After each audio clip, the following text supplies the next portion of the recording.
ito, bayang magiliw, pers ng sinangalan, alad ng puso, sa dibdib mo'y buhay, lupang hinilang, diyon ka nang magiting, sa mangulupig, di ka pasisii, sa dagat at bundok, sa simoy at sa langit mong tughaw, magirang ang dulo at awit siya, mahayang inamahal, ang kislap ng watawat, mo'y tagumpay na nagniningning, at butin at yung alaw niya, kanayan ay matidiwit, lupa ng alaw, lahat ang cinta, buhay ang langit sa piling mo. Aming ligaya na pag may mga api, ang mamatayang dahil siyo. Our Filipino anthem talks about what? Talks What about do you the feel? heroes that laid their life for the country. How do you feel when you sing that song? How do you feel? Heroes sacrificed their lives so that you could live.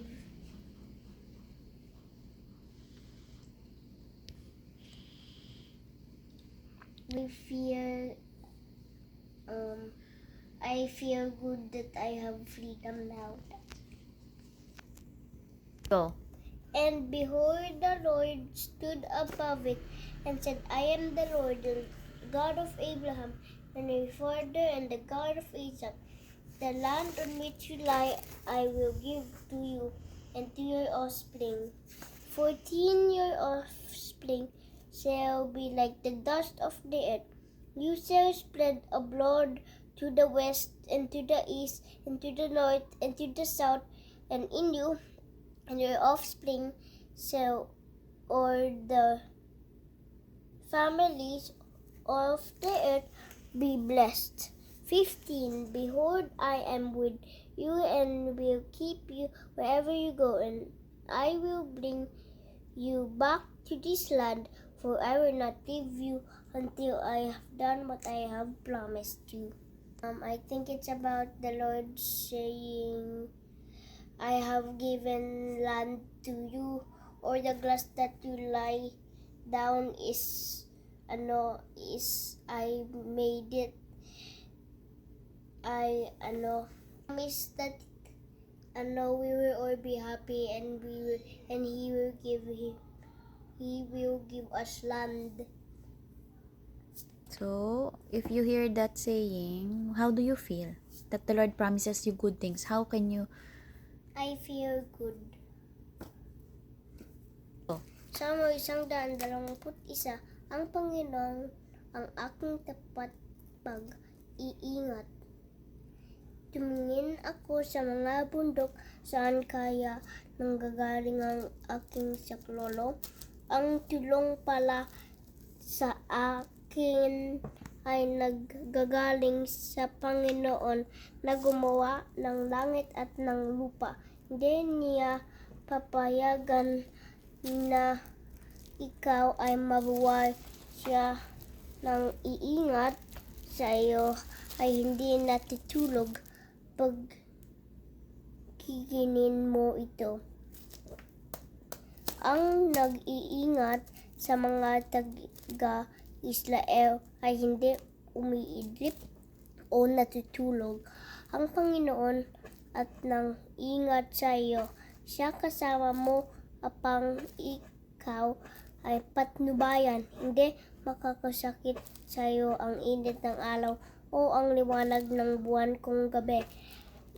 Lingatan ka ng Panginoon sa anumang kapahamakan, pati ang buhay mo'y kanyang inagatan.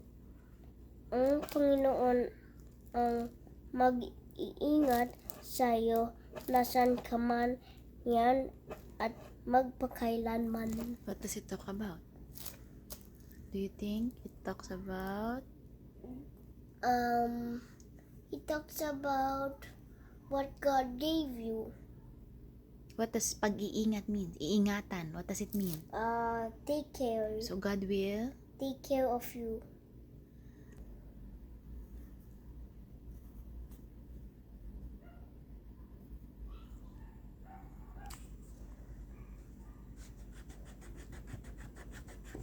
What can you remember about Aesop for children? What story? The ass and his driver. What about it? First, the ass and the driver were going on a long way. The ass thought if he just like go down the cliff of the mountain here, I'll let you be there. That ass has no brain. So, when he was just about to go down, his master, or you can call him driver, pulled him on the tail. He pulled and pulled. The donkey wanted to go or ass. So, the driver said, fine, go your way, you bad ass. So then when he went down headfirst, he was dead. The end. So, what did you learn from it? You need to learn that, if you go your own way, bad things will happen. Because God always knows what's best for you. Okay. Pick one book and retell something about that. I picked King Canute in the seashore in here. First, King Canute and all of his all of the people would say, am I a good king? He would always say, yes you are. They would say he was the most cleverest man. And then he was tired of all those sayings. He said, when he went to the beach with all of them, he said, will the ocean listen to me? They all said, yes, your majesty. They did not dare to say no. And then, when he said, do not come back here, it still came back to him. Do not come back here, it still came back to him. So he said, told you someone holds the sea in the hollow of his hands, and that's God. That's all. Next book. What's Anything that you remember. Melons. Okay. Anything that you remember. Melons and sweet peas. Okay. Anything. First, Go was eating a watermelon in the garden. He said, there's also one for you. He saw a plate in the glass, and there was a slice of a watermelon. They both ate it. He said, save the seeds. So then nothing was left except for the black seeds. He said, then Go should take off his sweater. He took off the rough skin, the black skin. Then he said, take off his shirt. There was like 2 layers of protection. That's a big one. And then instead of just like one seed, out came 2 cotyledons. And then he said, let's plant one. And then Go laughed when Jack stepped on a raw cucumber and said, ouch! Even Ulysses. And then they said, let's make cucumber boats. Let's make boats. And then when they made boats with a cucumber, of course, how to make a boat with a cucumber is easy.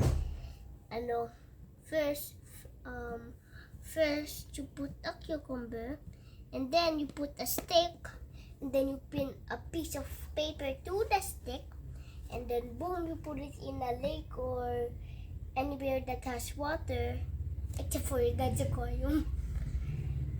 And then it would say a lot of them flipped over or did like whoosh. because the wind was very strong and it's not the perfect wind. And then cucumbers and melons. First, the cucumber seed said, "We are very much alike like the melons. We have like almost the same seed as the melons." I'm gonna talk about the scholars in Theos and customers in ancient Hebrews. First, there was no paper in the ancient times. There was paper, but instead of like messaging in their phones, of course they don't have phones. They wrote something on a piece of paper, and they were like one stick or two sticks. They load it up and gave it to the person they want to give it to. And also David has like a belt around his waist. He puts like a small bag in there, like a pocket, like the size of a wallet, and then he puts all his stones there for his slingshot. To just like go down like. Kuya, these are the early people, the Aita, the Indonesian. Can you talk about them, their ways of living, their houses? Can you talk about them? First,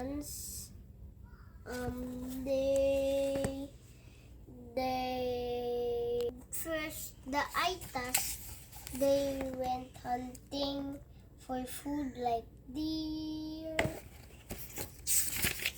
and any kind of animals that they could eat or that are edible. And also, they Indonesians, they made houses, and then it was like on small roofs or big roofs.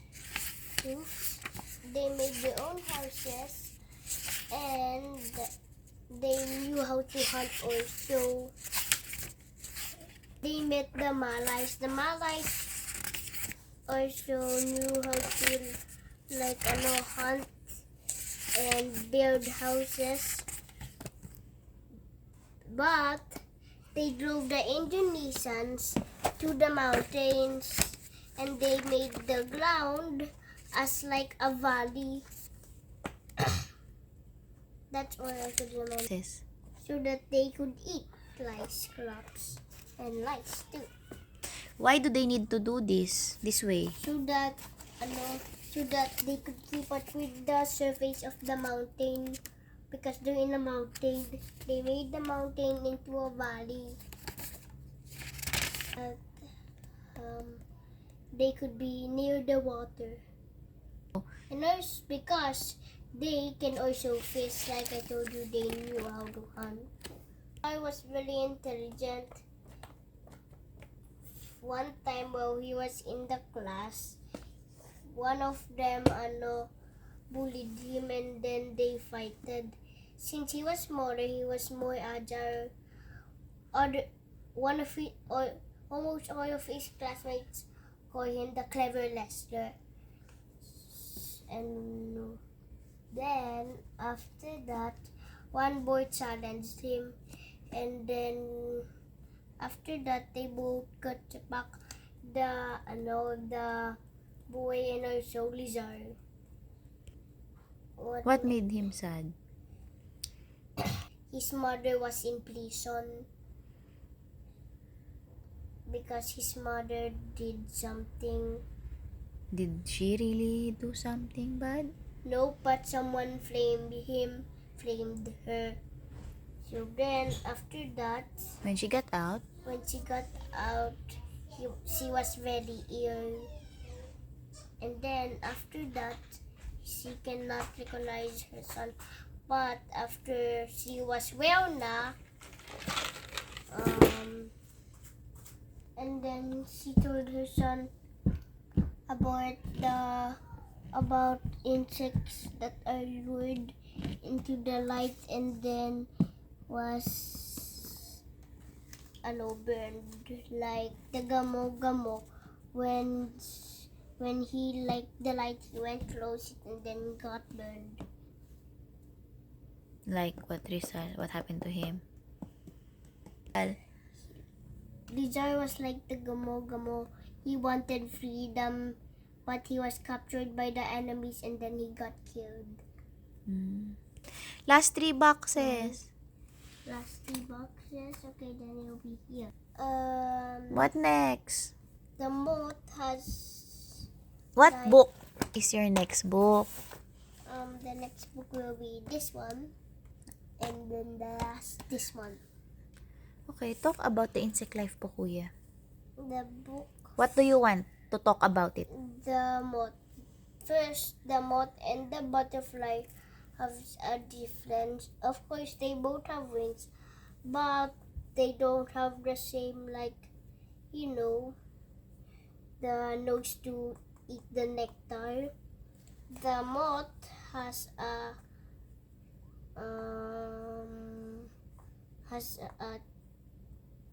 solid. He has a thick nose to lick the nectar. Antenna, and the butterfly has a long antenna. Instead, the butterfly doesn't like land on the flower and drinks it. The moth does that because his antenna is short, but the butterfly is long, so he just flies in the flower and then he drinks it.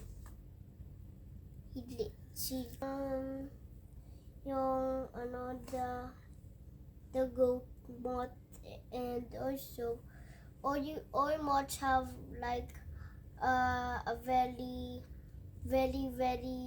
intelligent design. Head moth, he has a scar on the back of his wings. The Nile liver, one time it became like very big as the sea.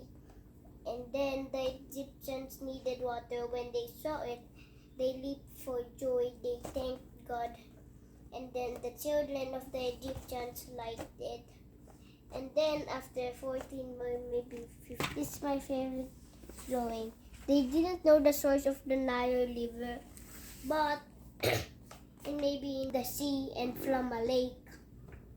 The sun and the stars can tell us the direction, like east, north, south, west, southeast, southwest, where the sun rises and where the sun sets. Yay! Winner! High five! Congratulations! Did you enjoy our first quarter? Yes. I